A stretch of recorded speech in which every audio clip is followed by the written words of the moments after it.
नमस्कार सभी के लिए आपका स्वागत है नलिन अकाडमी चैनल पर।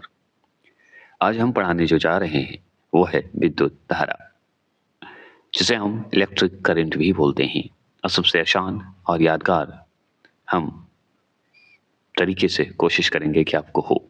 तो चलिए, पहला क्वेश्चन आपके स्क्रीन पे है और पहला सवाल क्या है देखिए। हैलोजन लैंप पर जो है तंतु, तंतु का मतलब होता है फिलामेंट, किस मिश्र धातु से निर्मित होता है? तो हम बताएंगे टंगस्टन और सोडियम से होता है। समझ गए? तो अगर पूछे हाइड्रोजन लैंप का तंतु किस मिश्र धातु से निर्मित हुआ है, तो टंगस्टन और सोडियम से मिलकर तैयार हुआ है। इन दोनों का मिश्रण से बना है। अब हम जानते हैं 1 किलोवाट का मान कितना होता है। तो 1 किलोवाट का मान अगर पूछते आपसे, तो हम बताएंगे 3.6 गुने 10⁻6 जूल होता है। ये भी सवाल है। तो आपसे पूछ दे तो बताना है 1 किलोवाट बराबर होता है 3.6 गुने 10⁻6 जूल होते हैं। अब जलते हुए बल्ब की बात करते हैं। किसकी बात करते हैं? जलते हुए बल्ब की। जलते हुए विद्युत बल्ब के तंतु का तापमान, तंतु मतलब होता है फिलामेंट, फिलामेंट का टेम्परेचर कितना होता है? तो हम बताएंगे 2000 डिग्री सेल्सियस से लेके 2500 डिग्री सेल्सियस बता देना है। मतलब 2000 डिग्री सेल्सियस से लेकर 2500 डिग्री सेल्सियस बता देना है कि बिजली के बल्ब की तुलना में फ्लोरोसेंट ट्यूब विद्युत ऊर्जा का प्रकाश ऊर्जा में अधिक मात्रा में परिवर्तन करती है। इसलिए बिजली के बल्ब की तुलना में फ्लोरोसेंट बोलते हैं ट्यूब का अधिक उपयोग किया जाता है। तो अब जो देख रहे हैं, तो फ्लोरोसेंट ट्यूब का इस्तेमाल अधिक हो रहा है। समझ गए? क्यों हो रहा है? क्योंकि बिजली की तुलना में फ्लोरोसेंट ट्यूब जो है विद्युत ऊर्जा का जो है प्रकाश ऊर्जा में अधिक मात्रा में परिवर्तन करता है। अधिक मात्रा में प्रकाश की ओर जाता है, लाइट की ओर जाता है। इसलिए बिजली के बल्ब की तुलना में हम फ्लोरोसेंट ट्यूब का इस्तेमाल कर रहे हैं। कहीं भी किसी भी जगह पे फ्यूज में प्रयुक्त तार की खासियत होते हैं। तो फ्यूज में प्रयुक्त होने वाले तार की क्या विशेषता होती है? तो हम बताएंगे उच्च प्रतिरोधक शक्ति तथा निम्न गलनांक होते हैं। तो उच्च प्रतिरोधक शक्ति एवं निम्न गलनांक आ जाए तो समझ जाना है कि फ्यूज में प्रयुक्त हो रही है, उसकी खासियत की बात कर रहा है। विद्युत बल्ब का तंतु, विद्युत बल्ब का तंतु मतलब विद्युत बल्ब का फिलामेंट किस धातु से निर्मित होता है? तो टंगस्टन से निर्मित होता है। जो दिष्ट धारा देख रहे हैं, जिसे हम डायरेक्ट करंट बोलते हैं, ये शब्द मैंने पहले बोला था। तो देखिए, दिष्ट धारा डायरेक्ट करंट स्टोरेज बैटरी को चार्ज करने हेतु किस धारा की आवश्यकता होती है? तो हम डायरेक्ट करंट का बात करेंगे। डायनमो बिजली के उत्पादन हेतु प्रयोग में लाया जाता है। यह ऊर्जा से जो है किस प्रकार संबंधित है? तो हम बताएंगे कि डायनमो जो है हमारा यांत्रिक ऊर्जा को विद्युत ऊर्जा में परिवर्तित करता है। तो यांत्रिक ऊर्जा को विद्युत ऊर्जा में परिवर्तित करता है, वो कौन सा होता है? तो डायनमो होता है। मतलब बदल देता है, परिवर्तित करना मतलब बदल देना। कम वोल्टेज पर मोटर चल जाती है। तो कम वोल्टेज पर जो है कार्य करने पर जो है विद्युत मोटर जल जाते हैं। यही तो बात मैंने बोला, कम वोल्टेज पर अगर काम करेगा तो विद्युत का जो मोटर होता है, इलेक्ट्रिक मोटर, वो जलेगा, क्योंकि वे अधिक विद्युत धारा खींचते हैं जो वोल्टेज के प्रतिलोमानुपातिक होती है। तो हम बोलेंगे कि अगर मान लीजिए कम वोल्टेज पर अगर मोटर चलाइएगा तो निश्चित है कि अगर धारा वो अधिक खींचेगा तो जल ही जाएगा। अब उतना धारा उसको मिलेगा नहीं, करंट तो जलेगा। ये बात है। और इसका उल्टा होती है, मतलब क्या हो जाता है कि अब उसका वोल्टेज तो लिया नहीं, अब क्या होगा? धारा लेना है, अब वोल्टेज मिल नहीं रहा है, तो बेचारा गड़बड़ा जाएगा, जल जाएगा। तो हम उसे इन्वर्सली प्रोपोरेशन बोलते हैं या प्रोपोरेशनल बोलते हैं। समानुपाती है ना, प्रतिलोमी है ना, उल्टा होता है। टरबाइन व डायनमो से बिजली को जो है प्राप्त करने में ऊर्जा के किस रूप को विद्युत ऊर्जा में परिवर्तित करता है? तो यही सवाल मैं जानता हूँ कि जैसे ही डायनमो आ जाए, डायनमो की जगह पे चाहे टरबाइन आ जाए, तो समझना है कि यांत्रिक ऊर्जा को विद्युत ऊर्जा में परिवर्तित करता है। घर में सुरक्षित विद्युत सप्लाई, जिसे हम सेफ पावर सप्लाई बोलते हैं, के लिए उपयोग में लाए जाने वाले फ्यूज तार निम्न गलनांक वाली धातुओं से निर्मित होती है। हमारा जो पावर सप्लाई होता है, उसके लिए अगर हम उपयोग में लाते हैं तो उसमें फ्यूज तार लगाते हैं। क्यों लगाते हैं? क्योंकि भाई धातु का बनाते हैं, इसलिए बनाते हैं कि भाई फ्यूज तार ज़्यादा जल्दी गल जाए, बच जाए, सुरक्षित हो जाए, है ना, सेफ रखने के लिए। इसलिए कमजोर और स्पेशल लगाया जाता है फ्यूज तार। अगर मैं बात करूं ट्रांसफार्मर किसके लिए प्रयुक्त होते हैं, तो हम बताएंगे विद्युत धारा के वोल्टेज को नियंत्रित करने के लिए करते हैं। तो विद्युत धारा के वोल्टेज को नियंत्रित करने के लिए ट्रांसफार्मर का इस्तेमाल करते हैं। तो हम अगर मान लीजिए अपनी भाषा में बोलूं, तो ट्रांसफार्मर का प्रयोग वोल्टेज को कंट्रोल करने के लिए किया जाता है। समझ गए? समझ गए। और भी बात करें, प्रत्यावर्ती धारा को दृष्ट धारा, जिसे हम डायरेक्ट करंट बोलते हैं, में परिवर्तित करने वाले यंत्र को क्या कहते हैं? तो हम बताएंगे रेक्टिफायर कहते हैं। क्या कहते हैं? रेक्टिफायर कहा जाता है।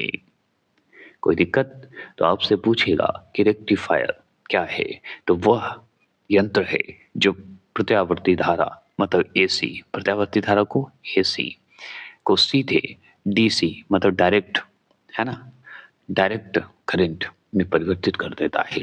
तो एसी से डीसी में परिवर्तित करता है कौन? रेक्टिफायर। एक माध्यम है रेक्टिफायर। और भी बात करें, विद्युत बल्ब के भीतर कौन सा गैस जो है भरी होती है? तो ऑर्गन भरी होती है। क्या भरी होती है? ऑर्गन भरी होती है। तो विद्युत बल्ब के भीतर कौन सी गैस भरी होती है? तो हम बताएंगे ऑर्गन भरी होती है, ऑर्गन गैस भरी होती है। याद रखना है कि इससे बल्ब के तंतु को जलने से बचाता है या बचाया जा सकता है या बचाया जाता है ना। चलिए अब हम बात करेंगे समान आवेश की बात करेंगे। और शरीर जिसे हम शुष्क में विद्युत प्रतिरोध कितना होता है? तो 10⁴ ओम, विशेष परिस्थितियों में 10⁶ ओम हो जाता है। मतलब मानव शरीर का जो मानव शरीर में जो शुष्क है, टेम्परेचर है, शुष्क जो तापमान कहिए ठंडा वाला, तो मानव शरीर में विद्युत प्रतिरोध कितना होता है? हमारे शरीर में विद्युत प्रतिरोध होते हैं, कितने होते हैं बता सकते हैं? तो हम बताएंगे लगभग 10⁴ ओम होते हैं। अगर मान लीजिए विशेष परिस्थिति में देखा जाए तो 10⁶ ओम भी बताया जाता है। अब हम बात करेंगे ट्यूबलाइट की। तो समान रूप से जो ट्यूबलाइट हम इस्तेमाल करते हैं, ट्यूबलाइट में कौन सी गैस भरी होती है? सबसे सिंपल जवाब पूछता है तो हम बताएंगे ऑर्गन के साथ पारा वाष्प, जिसे हम मर्क्यूरी वेपर बोलते हैं। पारा भी भरा रहता है, याद रखना है। ऑर्गन के साथ साथ पारा भी रहेगा। किसमें? जो हमारा ट्यूबलाइट है, जो समान रूप से हम लोग ट्यूबलाइट इस्तेमाल करते हैं। अगर इसी में और भी बात करें, प्रतिदीप्त बल्ब की बात करते हैं। प्रतिदीप्त बल्ब में कौन सी गैस भरी होती है? तो हम बताएंगे मरकरी और आर्गन होती है। प्रतिदीप्त बल्ब बोलिए या बल्ब बोल दीजिए या आप ट्यूबलाइट बोल दीजिए, तो आर्गन और पारा दोनों होते हैं, ये हम जानते हैं। लेकिन अगर बल्ब की बात हो रही है जिसमें प्रतिदीप्ति बल्ब बोलते हैं, अब प्रतिदीप्ति बल्ब को हम क्या बोलते हैं बता सकते हैं? कमेंट कर सकते हैं। जिसे हम फ्लोरोसेंट बल्ब बोलते हैं। तो फ्लोरोसेंट बल्ब जैसे ही शब्द आए तो इसमें ऑर्गन ना लगा के नियॉन लगा देना है, जो कि मैंने ऊपर ऑर्गन बताया था, जो कि गलत बताया था। फिर से ध्यान से सुन लीजिए कि अगर मान लीजिए समान ट्यूब की बात होगी तो ऑर्गन के साथ हम पारा का इस्तेमाल करेंगे। पारा को ही मरकरी बोलते हैं, ये भी बात सत्य है। अब इसी में बात करते हैं प्रतिदीप्त बल्ब की। प्रतिदीप्त बल्ब को ही हम लोग क्या बोलते हैं? फ्लोरोसेंट बल्ब बोलते हैं, है ना। फ्लोरोसेंट बल्ब बोलते हैं। अब फ्लोरोसेंट में कौन सी गैस भरी होती है? तो हम मरकरी तो लगाएंगे ही, मतलब मरकरी मतलब पारा लगाएंगे ही, उसके साथ नियॉन भी बता देंगे। तो मरकरी और नियॉन जो है आपको फ्लोरोसेंट बल्ब में भरा होता है गैस के रूप में। अगर विद्युत चालकता की बात करें, कंडक्टर की बात करें, कंडक्टिविटी कहते हैं उसे, तो विद्युत चालकता की दृष्टि से सर्वाधिक सुचालक धातु कौन सा है? तो चांदी है। ठीक है, तो सर्वाधिक सुचालक सुचालक धातु पूछे तो चांदी सबसे अधिक सुचालक होती है, ये बात मान के चलिए। सुचालक मतलब कंडक्टर, सबसे याद रखिएगा, सुचालक मतलब कंडक्टर। चालकता पढ़ेंगे नेक्स्ट वीडियो में। पृथ्वी के विभव को शून्य माना जाता है क्योंकि पृथ्वी से कोई आवेश लेने या देने पर इसके विभव में कोई परिवर्तन नहीं होता है। तो पृथ्वी के विभव को शून्य माना जाता है। पृथ्वी का जो विभव होता है एकदम शून्य है क्योंकि पृथ्वी से कोई आवेश लेने और देने पर इसके विभव में कोई परिवर्तन नहीं होगा, कोई परिवर्तन ही नहीं होगा। आवेश लीजिए ना लीजिए कोई फर्क नहीं पड़ता। तो अगर पृथ्वी की विभव की बात करें तो शून्य माना जाता है, मतलब अर्थ पोटेंशियल इज जीरो बोला जाता है। मतलब पृथ्वी का विभव का मतलब होता है पोटेंशियल टाइप का, पोटेंशियल है तो पृथ्वी का जो पोटेंशियल है उसमें कोई आवेश लेने या देने कोई उसका पोटेंशियल पर प्रभाव नहीं पड़ता, कोई परिवर्तन नहीं होता, ये मान लीजिए।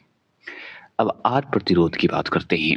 तो आर प्रतिरोध वाले एक तार को पिघलाकर उसकी आधी लंबाई के तार में ढाला जाता है। तो आर प्रतिरोध वाले एक तार को पिघला दीजिए और उसकी आधी लंबाई के तार को ढाल दीजिए या ढालता जाता है, तो तार का नया प्रतिरोध क्या होगा? तो बताइए, ढाल देंगे तो नया प्रतिरोध जो होगा तार का तो क्या होगा? तो R/4 हो जाएगा, R/4 हो जाएगा, आधा हो जाएगा। अगर मैं बात करूं विद्युत आवेश को भंडारित करने के लिए किस उपकरण का प्रयोग किया जाता है? तो संधारित्री का उपयोग किया जाता है। अब संधारित्री क्या होता है जी, हम तो नहीं जानते, तो कैपेसिटर बोलते हैं। तो कैपेसिटर जो होते हैं यह विद्युत आवेश को संग्रह करते हैं, उसे भंडारित करते हैं। यही सवाल आपसे पूछता है। अब विभव, फिर आगे विभव को ही बोला जाता है पोटेंशियल। पोटेंशियल बोलिए या वोल्टेज बोल दीजिए, एक ही है। तो विभव क्या निर्धारित करती है या क्या करता है? तो हम बताएंगे आवेश प्रवाह की दिशा बताती है। तो आवेश जो प्रवाह हो रहा है उसकी दिशा बताने का काम करता है विभव। पोटेंशियल कहिए या वोल्टेज कहिए, एक ही है, कोई दिक्कत नहीं होनी चाहिए। और अगर बात करें आवेश की, तो पोटेंशियल जो डिपेंड होता है या डिपेंड ऑन डायरेक्शन बोल दीजिए, डायरेक्शन ऑफ करंट फ्लो बोल दीजिए।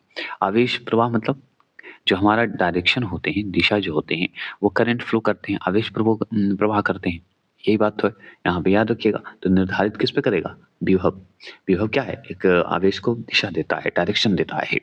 किसी चालक तार के प्रतिरोध पर तापमान बढ़ाने से क्या प्रभाव पड़ता है? मतलब टेम्परेचर बढ़ा दीजिएगा तो क्या प्रभाव पड़ेगा? तो हम बताएंगे चालक का प्रतिरोध बढ़ता है। चालक का प्रतिरोध बढ़ेगा, अवश्य चालक का प्रतिरोध बढ़ेगा, क्योंकि चालक का प्रतिरोध अगर इंक्रीज करना है तो हम जानते हैं कि तापमान बढ़ने से ही चालक का प्रतिरोध बढ़ेगा, टेम्परेचर बढ़ने से ही बढ़ेगा। देखिए, श्वेत प्रकाश की बात हो रही है, व्हाइट लाइट की बात हो रही है। तो श्वेत प्रकाश को नली में कैसे उत्पन्न किया जाता है? तो नली में मान लीजिए उत्पन्न करना है किसको? श्वेत प्रकाश को। तो तंतु को गर्म करके करते हैं। तंतु को मतलब फिलामेंट को गर्म करके। तो हीटिंग द फिलामेंट, ठीक है, प्रोड्यूस व्हाइट लाइट, है ना। मतलब हम तंतु को गर्म करेंगे, फिलामेंट को गर्म करेंगे तो उत्पन्न किया जा सकता है। ये तो बात मानते हैं, मानना ही पड़ेगा क्योंकि साइंस ही खुद है। अगर और भी सवाल पूछे कि विद्युत ऊर्जा को यांत्रिक ऊर्जा में परिवर्तित करने वाली युक्ति कौन सी है? तो विद्युत मोटर ही तो है। याद रखिएगा, जैसे ही उल्टा आ जाए कि यांत्रिक ऊर्जा को विद्युत ऊर्जा में परिवर्तित करना है तो डायनेमो पढ़े हैं। अगर पूछे विद्युत ऊर्जा को यांत्रिक ऊर्जा में करना है तो हम बताएंगे विद्युत मोटर। क्या बताएंगे? विद्युत मोटर। ये तो मानना ही पड़ेगा। तो अगर पूछे कि विद्युत चुंबकीय प्रेरणा पर आधारित यंत्र कौन सा है बताइए, तो हम बताएंगे दो ही चीज। क्या बताएंगे? ये सवाल की बात कर रहा हूँ, उस सवाल तो खत्म हो गए।